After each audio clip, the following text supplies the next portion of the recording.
श्री रामकृष्ण वचनामृत परिच्छेद 13.10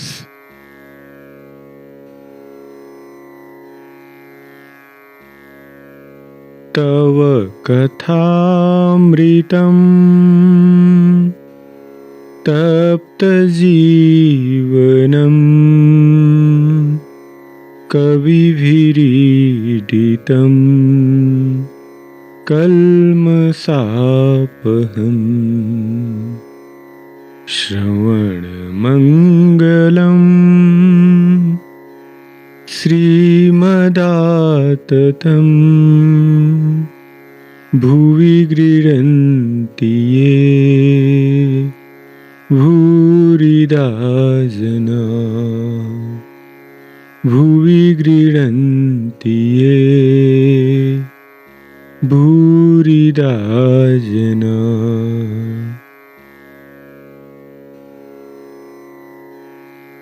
सुरेंद्र के मकान पर नरेंद्र आदि के साथ अब जहाज कोयला घाट लौट आया। सब लोग उतरने की तैयारी करने लगे। कमरे से बाहर निकलते ही सबने देखा कोजागरी पूर्णिमा का पूर्णचंद्र हंस रहा है। भागीरथी के जल पर मानो उसकी ज्योत्सना का लीला विलास चल रहा है। श्री रामकृष्ण के लिए गाड़ी मंगवाई गई। कुछ देर बाद मास्टर और एक दो भक्तों के साथ श्री रामकृष्ण गाड़ी में बैठे। केशव के भतीजे नंदलाल भी गाड़ी में बैठे। थोड़ी दूर तक साथ जाएंगे। जब सब जन गाड़ी में बैठ गए तब श्री रामकृष्ण ने पूछा, वो ये कहाँ है, अर्थात केशव कहाँ है। देखते ही देखते केशव आ खड़े हुए। चेहरे पर मुस्कान थी। आकर पूछा, कौन कौन साथ जा रहे हैं। गाड़ी में सबके बैठ जाने पर केशव ने भूमिष्ठ होकर श्री रामकृष्ण की पदधूलि ग्रहण की। श्री रामकृष्ण ने भी स्नेहपूर्ण शब्दों में विदा ली।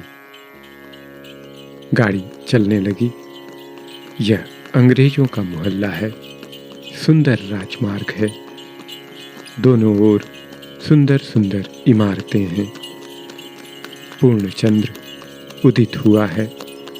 इमारतें मानो चंद्र की विमल शीतल किरणों में विश्राम कर रही हैं। दरवाजों पर गैस बत्तियां, कमरों के भीतर दीपमालाएं जगमगा रही हैं। जगह जगह पर हारमोनियम, पियानो के साथ अंग्रेज महिलाएं गा रही हैं। श्री रामकृष्ण आनंद से मृदुहास्य करते हुए जा रहे हैं।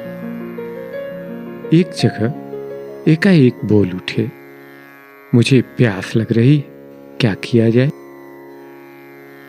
नंदलाल ने इंडिया क्लब के पास गाड़ी रुकवाई और ऊपर जाकर कांच के गिलास में पानी ले आए। श्री रामकृष्ण ने मुस्कुराते हुए पूछा, गिलास धोया है ना। नंदलाल के हाँ कहने पर श्री रामकृष्ण ने उस गिलास का पानी पी लिया। आपका बालक जैसा स्वभाव है। गाड़ी के चलने लगते ही बाहर झांककर आसपास के मनुष्य, गाड़ी घोड़े, चांदनी आदि देखने लगे। हर एक बात में आनंदित हो रहे हैं। नंदलाल कलू टोला में उतरे। श्री रामकृष्ण की गाड़ी सिमुलिया स्ट्रीट में श्री सुरेश मित्र के मकान के सामने आ पहुंची। श्री रामकृष्ण इन्हें सुरेंद्र कहा करते थे। सुरेंद्र श्री रामकृष्ण के परम भक्त हैं। परंतु सुरेंद्र घर में नहीं है, अपने नए बगीचे में गए हैं। घर के लोगों ने बैठने के लिए नीचे का कमरा खोल दिया। गाड़ी का किराया देना होगा, कौन देगा? अगर सुरेंद्र होते तो वे ही देते। श्री रामकृष्ण ने एक भक्त से कहा, किराया घर की स्त्रियों से मांग लो ना, क्या वे नहीं जानती कि उनके पति वहां आया जाया करते हैं? सब हंसते हैं। नरेंद्र उसी मोहल्ले में रहते हैं। श्री रामकृष्ण ने नरेंद्र को बुला लाने कहा। घर वालों ने श्री रामकृष्ण को दूसरे मंजिले पर ले जाकर बैठाया। कमरे की फर्श पर बिछायत बिछी हुई है, उस पर 2-4 तकिए रखे हैं। दीवार पर सुरेंद्र के द्वारा विशेष प्रयत्न पूर्वक बनवाया हुआ तैल चित्र है, जिसमें श्री रामकृष्ण केशव को हिंदू, मुसलमान, ईसाई, बौद्ध आदि सब धर्म तथा वैष्णव, शाक्त, शैव आदि सब संप्रदायों का समन्वय दिखला रहे हैं। श्री रामकृष्ण प्रसन्न बैठकर मुस्कुराते हुए बातचीत कर रहे हैं। इतने में नरेंद्र आ पहुंचे। अब तो श्री रामकृष्ण का आनंद मानो द्विगुणित हो उठा। आपने कहा, आज केशव सेन के साथ जहाज में बैठकर घूमने गया था। विजय था, ये सब लोग थे। मास्टर को निर्देशित करते हुए कहा, इनसे पूछो विजय और केशव को मैंने कैसे माँ बेटी का मंगलवार जटिला कुटिला के बिना लीला की पुष्टि नहीं होती, ये सब बातें कहीं। मास्टर से, क्यों सी? मास्टर, जी हाँ। रात हो गई, पर अब भी सुरेंद्र नहीं लौटे। श्री रामकृष्ण दक्षिणेश्वर जाएंगे। अब अधिक देर नहीं की जा सकती। रात के 10:30 बज गए हैं। राह में चंद्रमा का प्रकाश छाया है। गाड़ी आई। श्री रामकृष्ण चढ़े।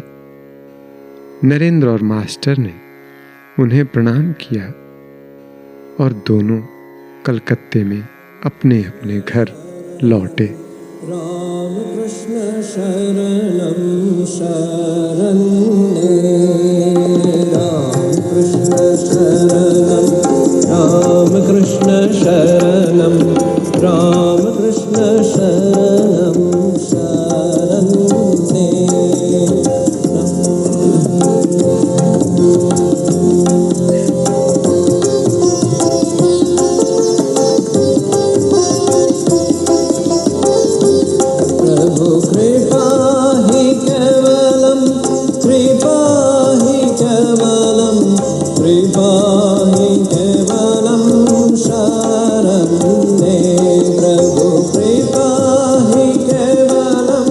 कृपा ही केवलम, कृपा ही केवलम।